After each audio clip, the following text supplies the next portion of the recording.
আপনারা দেখছেন দি news today Bangla, বাংলার খবর, বাঙালির খবর। সকালে ঘুম থেকে উঠেই ফুটপাত ব্যবসায়ীরা খবর পায় তাদের যেখান থেকে রুটি রোজগারের আয় হয় সেই রুটি রোজগারের জায়গাটি আর নেই। রামপুরহাট ছপুকো থেকে নিশ্চিন্তপুর পর্যন্ত যে সমস্ত রাস্তার ধারে অবৈধভাবে রাস্তা দখল করে স্থায়ীভাবে ফুটপাতে ব্যবসা চলছিল সেগুলি রামপুরহাট মহকুমা শাসকের নির্দেশে ভেঙে ফেলা হয়েছে। মাত্র 2 ঘন্টার মাইকিং করার পরে হঠাৎ করেই সকালে তাদের ব্যবসা বাণিজ্যের দোকানগুলি ভেঙে গুড়িয়ে ফেলায় ফুটপাত ব্যবসায়ীরা দিশেহারা হয়ে পড়েছে। অনেকের সংসার চলতো এখান থেকেই কোনো রকম 2 পয়সা রোজগার করে তাদের পরিবারের মুখে দুমুঠো অন্ন তুলে দেওয়ার সংস্থান চালাচ্ছিল দীর্ঘদিন ধরেই। গতকাল সন্ধ্যাবেলায় রামপুরহাট পৌরসভা ও মহকুমা শাসকের নির্দেশে মাইকিং করা হয়। রাত্রের মধ্যেই ফুটপাত ব্যবসায়ীরা তাদের স্থায়ী যে দোকান যারা অবৈধভাবে বসে আছে তারা সরিয়ে না নিলে কাল সকাল থেকেই সেগুলি ভেঙে ফেলা হবে। খুব অল্প সময় পাওয়ায় ফুটপাত ব্যবসায়ীরা নিজেরা ঠিক কী করবে ভেবে পাচ্ছিল না। সকালে ঘুম থেকে উঠেই দেখে তাদের প্রত্যেকের স্বপ্ন ভেঙে চুরমার হয়ে গেছে। এখন কিভাবে কিছু করতে পারে না, ভোটার আগে নিলে নাই না, ভোটার আগে নিতে হতো, ভোট চুকে গেল, আজকে সব চলে গেল, কোথায় যাবো আমরা, কি করে খাবো? আমার নাম রাজু ভগত।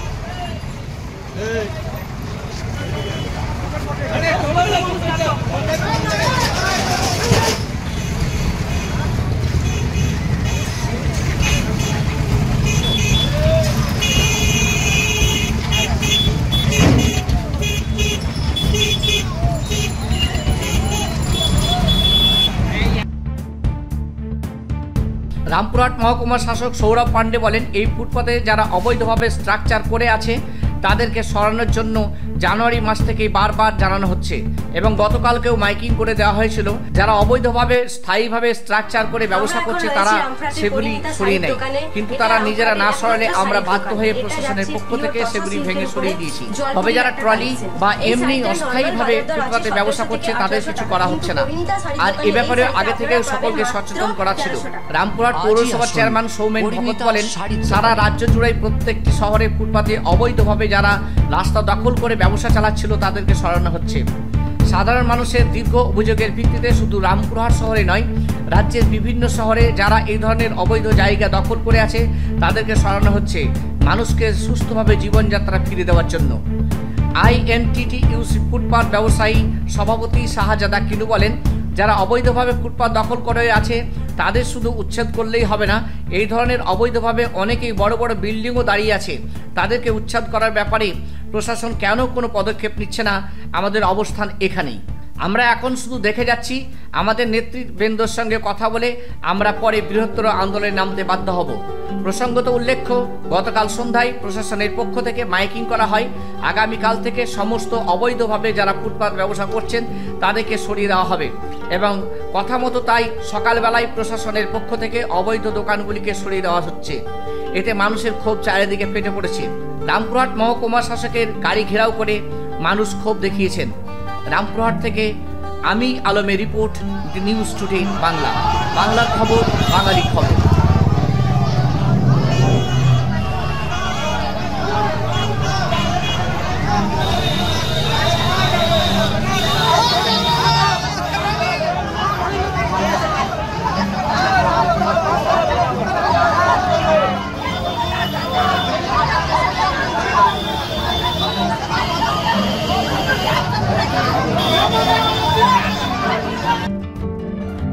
এই যে বেসরকারি আয়ু দখল করছিল তো সেগুলো যে সরানোর ব্যবস্থা করছে প্রশাসন থেকে। বিষয় হচ্ছে এটা দখল নয়, কেউ 20 বছর ধরে এখানে ব্যবসা করছে। ভারত সরকারের 2014 সালের আইন যে তৈরি হয়েছে স্ট্রিট ভেন্ডারদের বলা আছে পরিষ্কার যে বিকল্প ব্যবস্থা ছাড়া উচ্ছেদ চলবে না এবং পৌরসভাকে এবং রাজ্য সরকারকে সেই বিকল্প ব্যবস্থা করে দিতে হবে। গতকালকে মাইকিং করেছে, সকাল থেকে উচ্ছেদ চলছে। আমরা উত্তরপ্রদেশে দেখেছি এই বুলডোজার রাজ, মমতার আমলে পশ্চিমবঙ্গে রাজ শুরু হলো। রাজ্য সরকার কর্মসংস্থানের কোনো সুযোগ করে দিতে পারছে না, মানুষের কাজ নেই। শিক্ষিত বেকার যুবকরা তারা এই 45 ডিগ্রি তাপমাত্রায় ফাঁক করে বসে ফুটপাতে ব্যবসা করছে না। রাজ্যে কাজ কোথায়, কর্মসংস্থান কোথায়, কলকারখানা কোথায়, কোথায় যাবে এখানকার ছেলেমেয়েরা?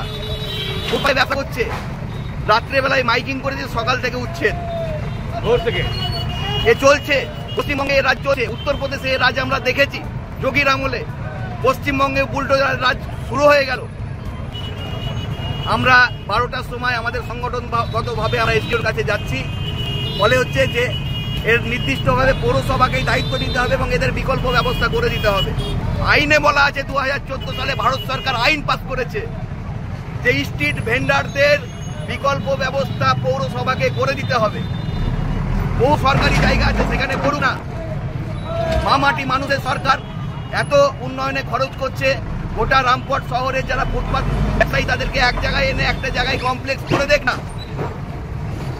সেদিকে করছে না। হঠাৎ করে উঠছে, যাবে কোথায় এত মানুষজন? ধন্যবাদ। আপনার নাম কি? আমার নাম সঞ্জীব মল্লিক। কালকেই বলেছি তাও আবার রাত্রিবেলায়।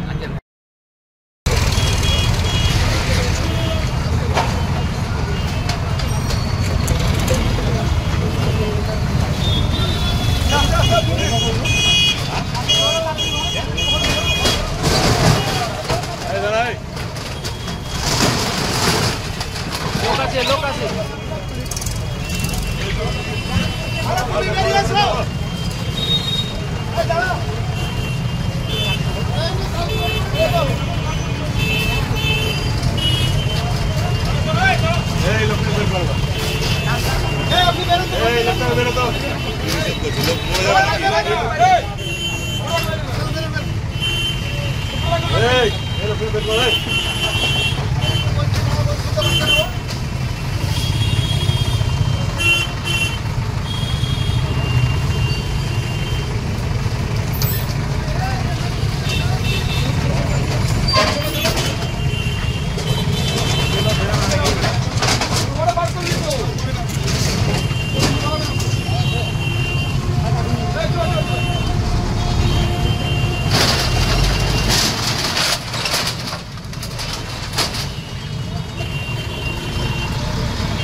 লাইভ কেক হাউস, সমস্ত ধরনের কেকের বিশ্বস্ত প্রতিষ্ঠান, রামপুরহাট মারগ্রাম মোড়।